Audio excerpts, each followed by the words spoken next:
नमस्कार, आप देख रहे हैं अनुभवी आंखें न्यूज, खबर भी असर भी, और मैं हूं आपके साथ संतोष गुप्ता। आइए देखते हैं बिहार की ये खास खबर।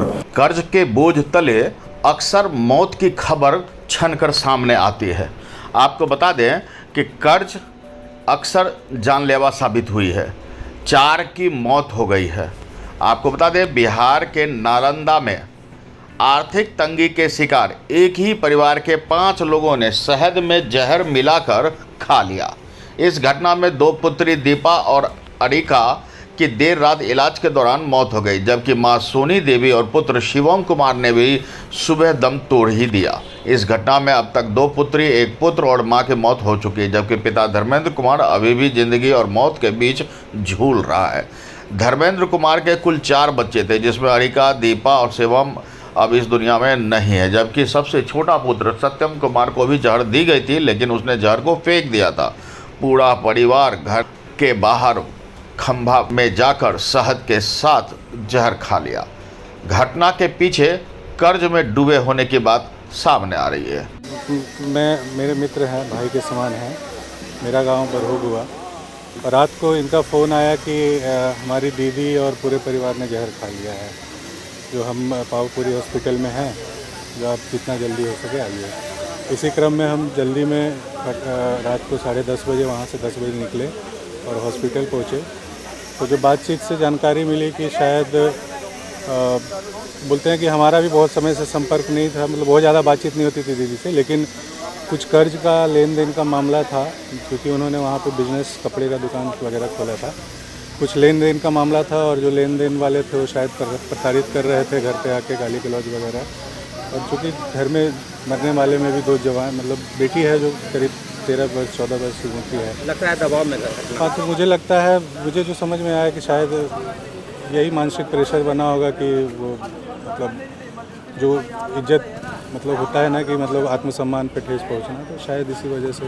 कितने की मौत हुई अब तक इसमें? अभी 4 लोगों की मौत हुई है, 5 लोगों ने जहर खाया। पूरे परिवार में 6 सदस्य थे और उसमें एक सबसे छोटा बच्चा था, तो वो उसने बताया है कि जब मम्मी पापा ही सबको जहर दे रहे थे। तो ये बताइए कि कौन कौन मौत हुई है, किसकी मौत हुई है? अभी जो सिस्टर हैं उनकी मौत हुई है, उनकी 2 बेटी और 1 पुत्र जो सबसे बड़ा पुत्र था। पिता का इलाज चल रहा है। पिता का इलाज चल रहा है, संभवतः वो भी बहुत सीरियस हालत में है और डॉक्टर ने बोला है कि वो भी नहीं बचेगा। हाँ, कुछ कह नहीं सकते हैं, लेकिन जिस तरह का पॉइजन है वो भी शायद बोले कि बस देख लीजिए, वेट एंड वॉच ऊपर वाले। मेरा नाम अभय कुमार हुआ। इसमें 4 लोगों की मौत हो चुकी है और वजह यही है पैसे की लेन देन की। कर्ज ली थी, दुकान खोली थी, उसमें कुछ लोग कपड़े बेचकर पैसे दी भी है, लेकिन कुछ लोगों का कुछ पैसे रह गया है, तो लोग बहुत घर पर आके प्रताड़ित कर रहे थे। तो मौत जो हुई है किसी किसकी हुई है? अभी मेरे एक सिस्टर हो गई, 2 भांजी है और 1 भांजा है। जीजा जी का इलाज चल रहा है। और जीजा जी का इलाज चल रहा है, वो भी ज़िंदगी और मौत से जूझ रहे हैं। अच्छा, ये बताइए, इतना वो गंभीर स्थिति में थे, कर्ज में थे, तो क्या कहीं अप्लाई किया था, कोई लोन या कोई सरकारी योजना का लाभ मिल रहा था? सरकारी लाभ का योजना पहले जो था राशन कार्ड वो मिलता था, लेकिन बीच में वो बंद हो गया है। अच्छा। गांव पर नहीं रहने के कारण थोड़ा सा होता है, बंद हो गया, और उसके कारण फिर अभी लोन के लिए भी अप्लाई किए हुए थे। अच्छा। और कोई लोन वहीं के कोई आदमी है, हमको जानकारी नहीं है, लेकिन वहीं कोई रहने वाले हैं जो लोन के लिए भी अप्लाई करवाए थे, लेकिन उन्होंने 40-50 हज़ार रुपया ले लिए कि लोन दिलवा देंगे, और वो लेकर पैसा चले गए हैं और लोन नहीं मिला। डेली बिहान करवा के, और अंत में इन लोग का मौत हो गया। किसको जिम्मेवार मानते, इतनी बड़ी त्रासदी हुई है? जिम्मेदार तो अब क्या बताएं, वो तो प्रशासन बताएगी कि किसको जिम्मेदार हो। अब तो मेरा चला गया तो हम किसको बताएं, हम लोग का जानकारी नहीं है। पूरा परिवार समाप्त? हाँ, पूरा परिवार समाप्त। एक छोटा भांजा है।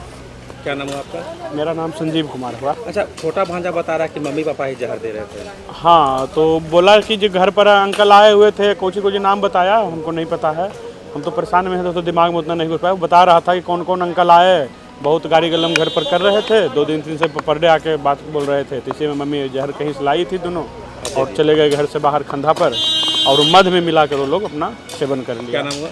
मेरा नाम संजीव कुमार हुआ। 4 लोगों की मौत हुई है। अच्छा। और कारण के तो वही जहर खा के बोल रहा है कि मरा है। जहर मतलब काहे ला खाया? जहर वही बोल रहा है कि कर्जा लिए थे। कर्जा? हाँ। अच्छा। भाई और बच्चा भी। तो कुल कहाँ रहता था? वही पावापुरी मोड़ के पास रहते थे। अच्छा। वहाँ कपड़ा का ये दुकान। 4 की जो मौत हुई है, अलग अलग मौत हुई है कि एक ही बार सबका मौत हुआ है? नहीं, अलग अलग बार मौत हुआ, अलग अलग टाइम दो का रात में हुआ था? हाँ, और दो और का? एक सुबह हुआ और एक और बीच में रात में हुआ। हाँ, कुल 4 की है? जी कुल 4 की मौत है। 4 का। क्या नाम है आपका? मेरा नाम पवन कुमार पासवान। चौकीदार हैं? जी, चौकीदार 5 के 6। धर्मेंद्र कुमार कपड़े की दुकान चलाता था। उसने महाजन से कर्ज ले रखा था। महाजन लगातार घर पर जाकर गाली गलौज कर रहा था, जिसके कारण धर्मेंद्र कुमार काफ़ी तनाव में चल रहा था। समाज में उसकी किरकिरी न हो, जिसके कारण उसने यह खौफनाक कदम उठा लिया। यह सवाल उठता है कि क्या धर्मेंद्र कुमार के परिवार को सरकार के द्वारा चलाई जा रही योजनाओं का लाभ नहीं मिल रहा था, या इस विषय में कोई रहस्य है। वहीं मृतक के परिवार वालों ने बताया कि धर्मेंद्र कुमार आर्थिक तंगी से शिकार होकर बावजूद उसने बैंक में लोन के लिए अप्लाई भी किया था, लेकिन उसमें भी बिचौलियों के द्वारा कमीशन के रूप में 50,000 रुपया खा लिया गया और लोन भी नहीं मुहैया कराया गया। बहरहाल इस घटना का जिम्मेदार आखिर कौन है, यह तो जांच का विषय है। निश्चित रूप से यह परेशान करने वाली खबर है कि कोई कर्ज के तले इस कदर परेशान हो जाता है कि ज़िंदगी को ही समाप्त कर देता है।